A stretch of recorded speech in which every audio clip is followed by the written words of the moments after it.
শাকিব খানের দরদ সিনেমার আবারও দুইটি গান মুক্তি পেয়েছে, মানে গান একটি হিন্দি ভাষা, একটি বাংলা ভাষা। লুট করেছে এই গানটার সম্বন্ধে প্রথমে বলবো, তারপরে বলবো লুটলে তু এই হিন্দি ভার্সনকে নিয়ে। প্রথম কথা হচ্ছে বাংলা ভার্সনের যে বিষয়টা চোখে পড়েছে সেটা হচ্ছে লিপ ম্যাচ করছে না, গানের কথার সাথে লিপ ম্যাচ করছে না। এবং সাউন্ডের ক্ষেত্রে যেটা হয়েছে, নোবেলের কণ্ঠ তো বরাবর মতো ভালো, তার কণ্ঠ খুব সুন্দর, কিন্তু ব্যাকগ্রাউন্ডে যেই এক্সট্রা বিট, এই বিটটার কারণে আমার মনে হচ্ছে কোনো যাত্রাওয়ালা, অথবা আমার কাছে আরেকটা যেটা ফিল হচ্ছিল সেটা হচ্ছে আমরা যখন নৌকা ভ্রমণে যেতে দেখি না, তখন পোলাপাইন দেখবেন কি গান ছাড়ে এবং ধাম ধাম বিট শব্দ হয়, ওইরকম একটা ফিল পাচ্ছিলাম এই গানটার ভিতরে।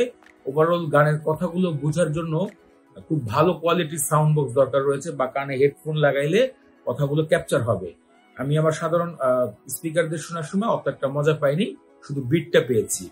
আর সব থেকে খারাপ লেগেছে লিপটা মিলছিল না, এটা হচ্ছে বাংলা গানের একটা বিষয়। ওভারঅল শাকিব খানের ড্যান্স পারফরমেন্স, কালার এবং অন্যান্য সবগুলোই ভালো ছিল, শুধু ওই লিপের বিষয়টা আর গানের কথাগুলো সুন্দর, কিন্তু এক্সট্রা যে বিট বাড়িয়ে দিচ্ছিল ওটা আমার কাছে ভালো লাগেনি।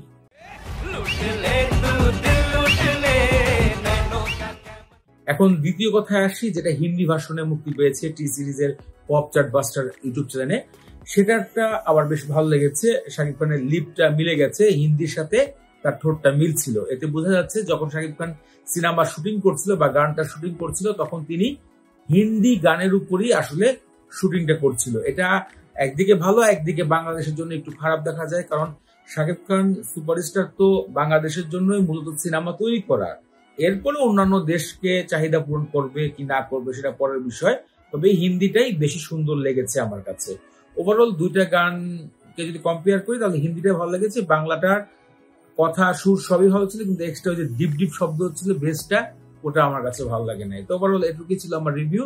কালকে থেকে মুক্তি পাচ্ছে দরদ সিনেমাটি অনেক সিনেমা হলে, এর মধ্যে আমি বসুন্ধরা স্টার সিনেমা কমপ্লেক্সে টিকিট কাটার চেষ্টা করেছিলাম, টিকিট পাইনি অনলাইনে, তবে দুই একটা ছিল, মানে যেগুলো এমন কর্নারে পড়ে গেছে যেগুলো আসলে সচরাচর কেনা হয় না, বা বসে সিনেমা দেখে মজা পাবে না, এই জন্য কিনা হয়নি।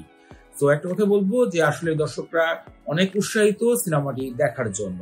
তো আজকে এখানে বিদায় নিচ্ছি, পরবর্তী নতুন কোনো ভিডিওতে দেখা হচ্ছে, সে পর্যন্ত ভালো থাকেন, টাটা।